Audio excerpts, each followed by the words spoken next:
Pregnancy का 7वां महीना जिसमें प्री मैच्योर डिलीवरीज होने के केसेस बहुत ज़्यादा देखे जाते हैं। तो क्या हम करें जिसमें हम प्री मैच्योर डिलीवरी के खतरे से बचे रहें।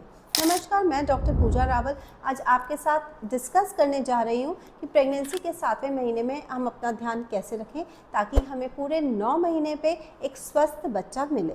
7वें महीने में लगभग बच्चा आपका 1 किलो का हो जाता है, उसकी लंबाई 14 इंच तक हो जाती है, उसकी मूवमेंट्स बहुत अच्छे से आपको महसूस होने लगी हैं और वो बाहर की आवाज़ों को सुनता है और उन पर रिएक्ट भी करता है। उसकी आईब्रोज अच्छे से बन गई हैं, उसकी आईलिड्स भी डेवलप हो गई हैं। आपने अपनी डाइट को इस टाइम पे बहुत अच्छा रखना है। आपने बाहर का जंक फूड, प्रोसेस्ड फूड बिल्कुल नहीं खाना, शुगरी ड्रिंक्स भी नहीं लेनी है। घर में ही नारियल पानी, नींबू की शिकंजी और छाछ वगैरह लेना है जिससे आपकी हाइड्रेशन अच्छे से मेंटेन रखें। और 10 से 12 ग्लास पानी ज़रूर पीना है जिससे जो बच्चे के आसपास पानी है लाइकर वो भी अच्छा बना रहे। आपने अपने डाइट में protein, calcium, iron, folic acid ये सब ज़रूर लेने हैं। 7वें महीने में बच्चे का साइज़ बढ़ जाता है तो बच्चेदानी का जोर भी आने लगता है, इसकी वजह से पैरों में सूजन हो जाती है। तो आप अवॉइड करें कि आप बहुत लंबे टाइम तक खड़े ना रहें। आप थोड़ी देर में लेटिए या फिर अगर आप लेटते हैं तो आप पैरों के नीचे तकिया लगा सकते हैं। आप सोते टाइम मैटरनिटी पिलो का भी यूज़ कर सकते हैं। आप बैठें तो पैरों को नीचे लटका के मत बैठिए। पैरों के नीचे आप कुछ भी स्टूल वगैरह रख सकते हैं, ये मैं पहले भी बता चुकी हूँ।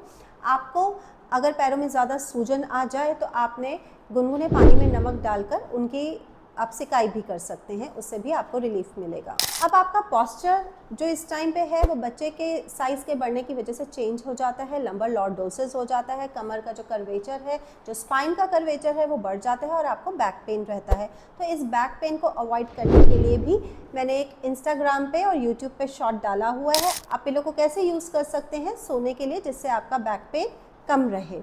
आप जितना स्ट्रेट बैठेंगे उतना आपका कमर का दर्द कम रहेगा।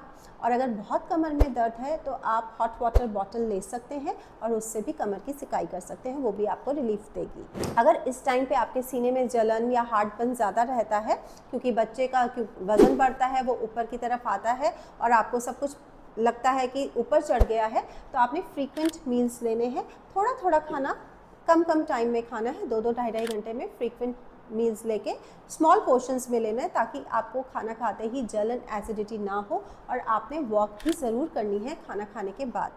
अगर आपको अब इचिंग महसूस हो रही है पेट पे, हाथों में, तो आपने उसको खुजाना नहीं है, आपने उसको स्किन को मॉइस्चराइज रखना है। क्रीम्स ले सकते हैं आप, ओलिव ऑयल, नारियल तेल लगा सकते हैं। पर अगर खुजली बहुत ज़्यादा है, मतलब नॉर्मल से भी ज़्यादा अगर आपको इचिंग हो रही है तो आपने इसको इग्नोर नहीं करना, आपने अपने डॉक्टर को कंसल्ट करना है। उसके लिए वो कुछ आपके टेस्ट कराएंगे जैसे लिवर फंक्शन टेस्ट और बाइल एसिड्स का टेस्ट। और अगर आप ल्यूकवार्म वाटर से भी नहाएंगे तो आपको इस खुजली में रिलीफ मिलेगा। बहुत गर्म पानी से आपको नहीं नहाना, उससे तो ये एग्रीवेट हो जाएगा। अब अपने कंफर्ट और हेल्थ के लिए आपने योगा करना है, स्ट्रेचिंग एक्सरसाइजेस करनी है, आप स्क्वाट्स भी कर सकते हैं बट केयर के साथ। डक वॉक भी आप कर सकते हैं बट किसी का हाथ पकड़ के करें तो वो अच्छा रहेगा। अब बच्चे के लिए आपने इस टाइम पे क्या करना है, वो आपको सुनता है, बाहर की आवाज़ों पे वो रिएक्ट करता है, वो मूव करता है। आप देखते होंगे कि जब भी आप कोई उससे बात करने की कोशिश करता है तो उसकी मूवमेंट्स बढ़ जाती हैं। तो प्लीज़ उससे अच्छी बातें करिए, प्यार से बातें करिए और घर में भी एनवायरनमेंट को बहुत फ्रेंडली रखिए। उसके डैडी भी उससे बात करें तो उसे अच्छा लगेगा और उनकी भी बॉन्डिंग स्ट्रांग होगी। अब प्री मैच्योर डिलीवरी का खतरा टालने के लिए आपको भारी काम नहीं करना है, आपने भारी वजन नहीं उठाना है। आप घर के हल्के फुल्के कामों में इंडल्ज कर सकते हैं और आप अपनी वॉक कंटिन्यू कर सकते हैं। तो बताइए आप इस 7वें महीने में अपनी हेल्दी बेबी के लिए और अपनी नॉर्मल डिलीवरी के लिए क्या क्या एफर्ट कर रहे हैं, मुझे कमेंट सेक्शन में ज़रूर बताइएगा।